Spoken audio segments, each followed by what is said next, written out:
নমস্কার, আমি ডক্টর শেখ শাহরিয়ার আহমেদ। আমি একজন consultant dermatologist practising at Kolkata. আজকে আমাদের আলোচনার বিষয় হচ্ছে ফাঙ্গাল নেল ইনফেকশান। আমরা সবাই জানি যে ফাঙ্গাল ইনফেকশান যেন একটা এপিডেমিকের মতো ভারতবর্ষে বা ট্রপিক্যাল কান্ট্রিগুলোতে ছড়িয়ে পড়েছে। কারণ এই এরিয়াতে মানুষ প্রচণ্ড ঘামে এবং ঘামে দুর্গন্ধ হয়। মানুষ এমন জামা কাপড় পরে যেগুলোতে তার ভাঁজে ভাঁজে, বিশেষ করে অ্যাক্সিলা, গ্রয়েন এই সমস্ত এলাকাগুলোতে ঘাম জমে এবং যার ফলে ফাঙ্গাল ইনফেকশানটা আমাদের দেশে খুব কমন।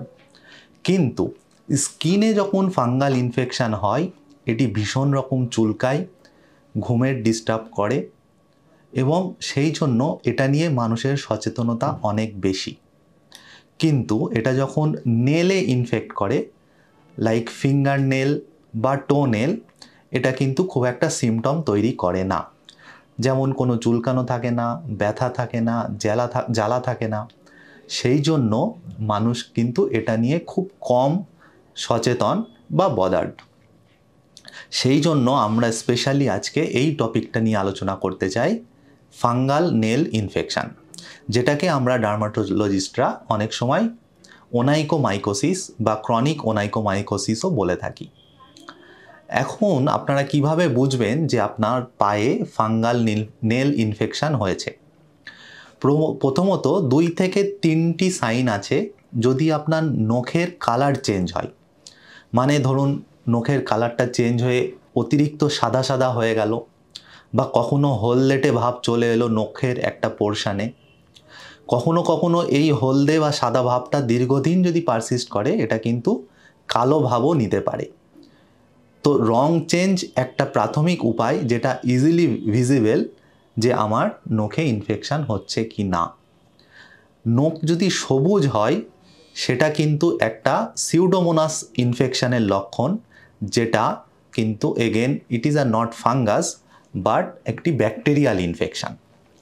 আমরা ওটা নিয়ে পরে আলোচনা করব। আজকের আমাদের টপিক যেহেতু ফাঙ্গাল ইনফেকশান। আচ্ছা, এছাড়া আর কি কি সিমটম হতে পারে? দ্বিতীয়ত হচ্ছে আপনার নখটা মোটা হয়ে যেতে পারে। কিছু কিছু ডেব্রিজ আপনার নখের তলায় জমা হতে পারে এবং যার ফলে সেটা আপনার নখটাকে মোটা করে দিতে পারে। এটাকে ডার্মাটোলজিস্টরা বলেন ওনাইকক্সিস এবং সাবআঙ্গুয়াল হাইপারকেরাটোসিস। 3 নাম্বার পয়েন্ট হলো যে আপনার নখটি ভঙ্গুর বা ফ্র্যাজাইল হয়ে যেতে পারে। তো এই সমস্ত সিমটম যদি আপনি দেখেন, তাহলে বুঝবেন যে আপনার নখে একটি ফাঙ্গাল ইনফেকশান হয়েছে। এখন এই ফাঙ্গাল ইনফেকশানের প্রিভ্যালেন্স যদি আমরা দেখি, ওয়ার্ল্ড ওয়াইড ডেটা বলছে যে প্রায় 5% মানুষ এই ফাঙ্গাল ইনফেকশানে আক্রান্ত, নেলের ফাঙ্গাল ইনফেকশান। 5% সংখ্যাটা কিন্তু কম নয় যদি আমি পৃথিবীর টোটাল পপুলেশনের হিসেব করি। ভারতবর্ষে এই পার্সেন্টেজটা কিন্তু আরেকটু বেশি। অ্যাটলিস্ট 8 to 9% পপুলেশান এই ফাঙ্গাল নেল ইনফেকশানে আক্রান্ত, যাদের মধ্যে ওল্ড এজ পপুলেশান সংখ্যাটা আরও বেশি, প্রায় 35%। ওল্ড এজ পপুলেশানে এটা খুব কমন। সেটা কেন আমরা পরবর্তীকালে আসছি। এখন প্রশ্ন হলো যে এই ফাঙ্গাসটা কোথায় কোথায় গ্রো করে। আমরা জানি যে ভিজে স্যাঁতস্যাঁতে আবহাওয়ায় ফাঙ্গাস গ্রো করে। আমরা পুকুর পাড়ে দেখেছি, বা কোনো লেক যদি থাকে বা কোনো সুইমিং পুল যদি থাকে, তার আশেপাশে ফাঙ্গাস গ্রো করতে দেখেছি। কেন না, এটা ভিজে স্যাঁতস্যাঁতে আবহাওয়া পছন্দ করে। ঠিক একই কারণে আমাদের ফাঙ্গাসগুলো আমাদের অ্যাক্সিলা বা গ্রয়েন এই সমস্ত রিজিয়ন যেখানে ঘাম বেশি জমে, সেই সমস্ত জায়গায় বেশি হয়। এখন নেলের ক্ষেত্রে আমাদের কখন ফাঙ্গাসটি ভিজে বা স্যাঁতস্যাঁতে আবহাওয়া পাচ্ছে? এক হচ্ছে যে হাউস ওয়াইফের ক্ষেত্রে, বা যিনি দীর্ঘক্ষণ ধরে বাড়ির কাজ করছেন, যেমন কাপড় কাচা বা এই জাতীয় জিনিস, যখন তার পাটা দীর্ঘক্ষণ ভিজে থাকছে বা নখটা দীর্ঘক্ষণ ভিজে থাকছে, বা বাসন মাজা, তো এই জাতীয় ক্ষেত্রে হাতের আঙ্গুল বা পায়ের আঙ্গুল দীর্ঘক্ষণ ভিজে থাকছে, যার ফলে ফাঙ্গাস কিন্তু গ্রো করার একটা সময় বা সুযোগ পেয়ে যাচ্ছে। দ্বিতীয় কথা হচ্ছে যে আমাদের যারা অফিসে কাজ করেন বা যারা খেলাধুলা করেন, স্পোর্টসম্যান, তাদের কিন্তু মোজাটি দীর্ঘক্ষণ প্রায় 10 থেকে 12 ঘন্টা বা তারও বেশি পড়ে থাকতে হয়।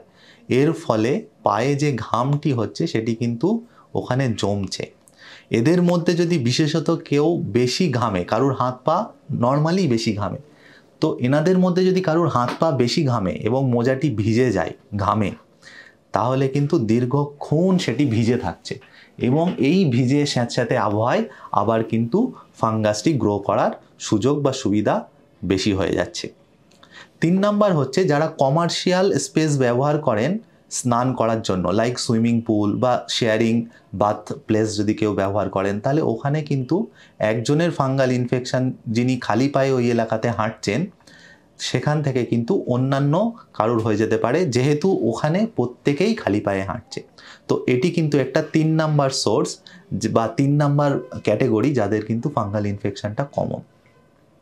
চতুর্থত আমরা বলেছি যে ওল্ড এজ মানে বৃদ্ধ মানুষদের কিন্তু এটা খুবই কমন, বাচ্চাদের খুব একটা হয় না, বৃদ্ধদের কেন হয়? কারণ ওনারা নিজেদের নখ কাটতে পারেন না। বাচ্চাদের বাবা মা কেটে দেন, অ্যাডাল্ট পপুলেশনের মানুষ নিজেরাই কেটে নেন, কিন্তু বৃদ্ধদের যখন নখের প্রতি যত্নটা কম হয়ে আসে এবং তাদের নখ কেটে দেওয়ার কেউ থাকে না, রেগুলার তারা স্নান করেন না, পাটা পরিষ্কার করেন না, সেক্ষেত্রে কিন্তু এবং তাদের ইমিউনিটিও কমজোর হয়। তো এতগুলো ফ্যাক্টর একসাথে কাজ করে বৃদ্ধ বয়সে ফাঙ্গাল ইনফেকশনটাকে বাড়ানোর জন্য। যেহেতু আমরা ইমিউনিটির কথা এলাম, অবশ্যই আমাদের ইমিউনিটি এই ফাঙ্গাসগুলোর বিরুদ্ধে কাজ করে, সুতরাং যখন আমাদের ইমিউনিটি কমজোর হবে তখন কিন্তু ফাঙ্গাল ইনফেকশন হওয়ার চান্স বেশি। এখন ইমিউনিটি কমজোর হবে কখন? ইমিউনিটি কমজোর হওয়ার সবথেকে প্রথম এবং সবথেকে কমন কারণ হচ্ছে ডায়াবেটিস। তো অ্যাডাল্ট পপুলেশানে কোনো বয়স্ক মানুষ যদি তিনি না হন, ধরেন তিনি 40, 45 বা 50 বছর বয়স, তার যদি আমরা ফাঙ্গাল ইনফেকশন পাই, আমরা প্রথমেই যে টেস্টটির কথা বলি সেটা কিন্তু একটা সুগার চেক, কারণ সুগার থাকলে যে কোনো ফাঙ্গাল ইনফেকশনের চান্স অনেক বেড়ে যায়। শুধু সুগার নয়, কেউ যদি রেগুলার কোনো ইমিউনোসাপ্রেসিভ ড্রাগস খেতে থাকেন, বা কারোর যদি পুয়ার হেলথ এবং নিউট্রিশন হয়, বা আমরা জানি HIV যেটি একটি ইমিউনোসাপ্রেসিভ ডিজিজ, তো এই সমস্ত ডিজিজের ক্ষেত্রে কিন্তু ফাঙ্গাল ইনফেকশন হওয়ার চান্সটা অনেক বেশি। এখন আমরা আসি যে কি করলে নেলের ফাঙ্গাল ইনফেকশন থেকে আমরা বাঁচতে পারি। তো প্রথমত, যেহেতু আমরা কারণগুলো ডিটেলসে আলোচনা করলাম, তার খুব সহজেই বোঝা যাচ্ছে যে এই কারণগুলো যদি আমরা অ্যাভয়েড করি তাহলেই সহজে বাঁচতে পারবো। যেমন আমি যদি হাউসওয়াইফ বা ফার্মারের কথা বলি, যার পাটি দীর্ঘক্ষণ ভিজে থাকে, যেমন একটা কৃষক বন্ধু যদি মাঠে কাজ করেন এবং স্বাভাবিকভাবেই মাঠে জল দিতে হয়, মাঠটা ভিজে থাকে, তো তার পাটা দীর্ঘক্ষণ ভিজে থাকছে, সেক্ষেত্রে তিনি গামবুট ইউজ করতে পারেন, যাতে কিনা সরাসরি জলটা তার পায়ে না লাগে। একজন হাউসওয়াইফ যিনি কাপড় কাচছেন, তিনি কি করতে পারেন? তিনি একটু সামান্য উঁচু জায়গায় বসে কাপড়টি কাচতে পারেন, যাতে কিনা সরাসরি জলটা তার পায়ে না লাগে। তৃতীয়ত আমরা কি করতে পারি? যে সমস্ত কাজগুলো করতে গেলে পাটা ভিজে যাবেই, যেমন স্নান করা, সেক্ষেত্রে আমরা দ্রুত জায়গাটি মুছে শুকিয়ে নেব। মনে রাখবেন, যত জায়গাটি ভিজে রাখবেন সেটা ফাঙ্গাল গ্রোথে সাহায্য করবে, যত জায়গাটি ড্রাই রাখবেন, যত শুকনো থাকবে, তত কিন্তু ফাঙ্গাল গ্রোথ সহজে সেখানে হবে না। 3 নাম্বার হচ্ছে, যে সমস্ত পপুলেশনে বললাম যারা স্পোর্টসম্যান বা অফিসে কাজ করেন, যাদের দীর্ঘক্ষণ মোজা পরে থাকতে হয় বা জুতো পরে থাকতে হয়, তারা কি করবেন? সেক্ষেত্রে আমি বলবো যে ব্রিদেবল মোজা পরা বা ব্রিদেবল শুজ পাওয়া যায়। প্রথমত হচ্ছে আপনি মোজা না পরলে বেটার হয়। শুজ যদি কিটো জাতীয় যেগুলো পরলেন, যেগুলো খোলামেলা থাকে, সেটা পরলে ভালো হয়, কিন্তু অফিসে অনেক সময় সেটা সম্ভব নয়।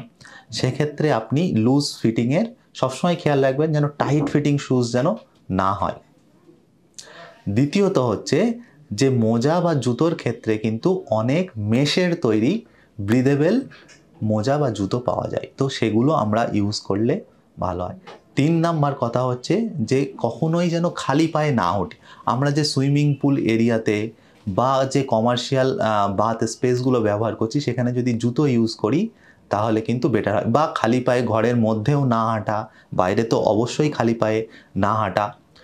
কখনো আমরা আমাদের জুতো বা মোজা চেঞ্জ করে নিতে পারি। হ্যাঁ, মানে একই জুতো যদি আপনি দীর্ঘদিন ধরে পরেন, তাহলে সেখানে কিন্তু একটা ফাঙ্গাল ইনফেকশান থেকে যাওয়ার বা একটা সোর্স অফ ইনফেকশান হয়ে যাওয়ার চান্স থাকে। আর লাস্ট যে পয়েন্টটি বলবো সেটি হচ্ছে যে কখনো কখনো আমরা অ্যান্টিফাঙ্গাল পাউডার জুতোর মধ্যে সেটা দিয়ে দিতে পারি, যেহেতু জুতো থেকে আমাদের ইনফেকশনের সোর্সটা দূর করা দরকার। এখন যদি আমরা ট্রিটমেন্টের পার্টে আসি, তাহলে মনে রাখতে হবে যে ট্রিটমেন্টটি কিন্তু অবশ্যই একজন কোয়ালিফাইড ডার্মাটোলজিস্টের দ্বারা করানো উচিত। তার কারণ ফাঙ্গাল ইনফেকশান এখন প্রচণ্ড রেজিস্ট্যান্ট। ইভেন আমাদের যে ভালো ভালো অ্যান্টিফাঙ্গাল ওষুধগুলো আছে সেগুলোতেও মলমে বা ওষুধে বা লোশানে এটি মোটেও সারবে না, ঘরোয়া টোটকাতে তো নয়ই। সেই হিসাবে আপনার খাওয়ার ওষুধ ক্যাপসিউল বা ট্যাবলেট দেওয়াটা এখানে বাধ্যতামূলক। একটা পয়েন্ট বলে রাখি যে আপনার যদি গায়ে ফাঙ্গাল ইনফেকশান থাকে এবং আঙ্গুলের নখেও যদি ফাঙ্গাল ইনফেকশান থাকে, কখনো কখনো দেখা যায় যে অ্যান্টিফাঙ্গাল মেডিকেশান ডাক্তারবাবু তাকে 1 মাস বা 1.5 মাসের দিলেন, সেটি খেয়ে কিন্তু তার গায়ের ইনফেকশান পুরো সেরে গেল। এখন যেহেতু তার গায়ের সিমটম কমে গেছে, আর কষ্ট হচ্ছে না, সে কিন্তু চিকিৎসা করা বন্ধ করে দেয়, কিন্তু তখনও তার পায়ে কিন্তু ফাঙ্গাসটি থেকে গেছে, পায়ের আঙ্গুলের নখে, এবং সেটি তার সোর্স অফ ইনফেকশান হিসাবে কাজ করে। বারবার ইনফেকশান করানোর জন্য কিছুদিন পর তার গায়ে আবার ফাঙ্গাল ইনফেকশান ডেভেলপ করবে, যেহেতু তার নখে ফাঙ্গাল ইনফেকশানটি রয়েছে, এবং সে নখ দিয়ে যখন বিভিন্ন জায়গায় টাচ করবে ফাঙ্গাসটি কিন্তু সেই সমস্ত জায়গায় ছড়িয়ে পড়বে। এর ফলে তার কিন্তু আবার ওই ফাঙ্গাল ইনফেকশানটি হবে। এটাকেই আমরা বলি কিন্তু রিকারেন্স অফ ফাঙ্গাল ইনফেকশান। সেই জন্য নখের, হাতের নখ বা পায়ের নখের থেকেও ফাঙ্গাল ইনফেকশানটা সরানোটা খুব জরুরি। আরেকটি পয়েন্ট হচ্ছে, যেহেতু নখে ব্লাড সাপ্লাই খুব কম যায়, সেই জন্য নখের চিকিৎসা কিন্তু খুব দ্রুত রেসপন্স করে না, যতটা দ্রুত আমাদের স্কিনের ফাঙ্গাস অ্যান্টিফাঙ্গাল ট্রিটমেন্টে রেসপন্স করে। সেই জন্য নখের ইনফেকশান সারাতে কিন্তু কখনো কখনো 6 থেকে 9 মাসও সময় লেগে যায়। আমরা বলি আঙ্গুলের ইনফেকশান, হাতের ফাঙ্গাল ইনফেকশান কিন্তু 4 থেকে 6 মাস ট্রিটমেন্ট করতে হয়, আর পায়ের আঙ্গুলের ইনফেকশানের ক্ষেত্রে কখনো কখনো 8 থেকে 9 মাসও চিকিৎসা চলে। সুতরাং এটি ধৈর্য সাপেক্ষ, খরচা সাপেক্ষ, এবং ট্রিটমেন্টটি কমপ্লিট করবেন। ট্রিটমেন্ট যদি কমপ্লিট না করেন, তাহলে এখান থেকে কিন্তু আবার ফাঙ্গাল ইনফেকশান হয়ে যাওয়ার চান্স আছে। কখনো কখনো আমরা দেখি যে ফাঙ্গাসের সাথে কিছু কিছু ব্যাকটেরিয়াও ইনফেকশান করে, যেমন আমি বলেছিলাম সিউডোমোনাস, যেটি একটি মারাত্মক ইনফেকশান। সেটার জন্য কিন্তু আপনাকে দ্রুত চিকিৎসকের পরামর্শ নেওয়া উচিত, ওটাকে অবহেলা করা যাবে না। কখনো কখনো আমাদের যে নেল আছে, নখ, তার পাশের যে স্কিন, সেটি কিন্তু ফাঙ্গাসের দ্বারা আক্রান্ত হয়ে পড়ে, সেটাকে আমরা প্যারানোকিয়া বলি। সেক্ষেত্রেও কিন্তু আমাদের ব্যথা, জ্বলন বা ফোলা ভাব বা কখনো কখনো পুঁজ জমা, এই জিনিসগুলোও হতে পারে। সেক্ষেত্রে কিন্তু আপনার দ্রুত একজন ডার্মাটোলজিস্টের পরামর্শ নেওয়া উচিত। ধন্যবাদ।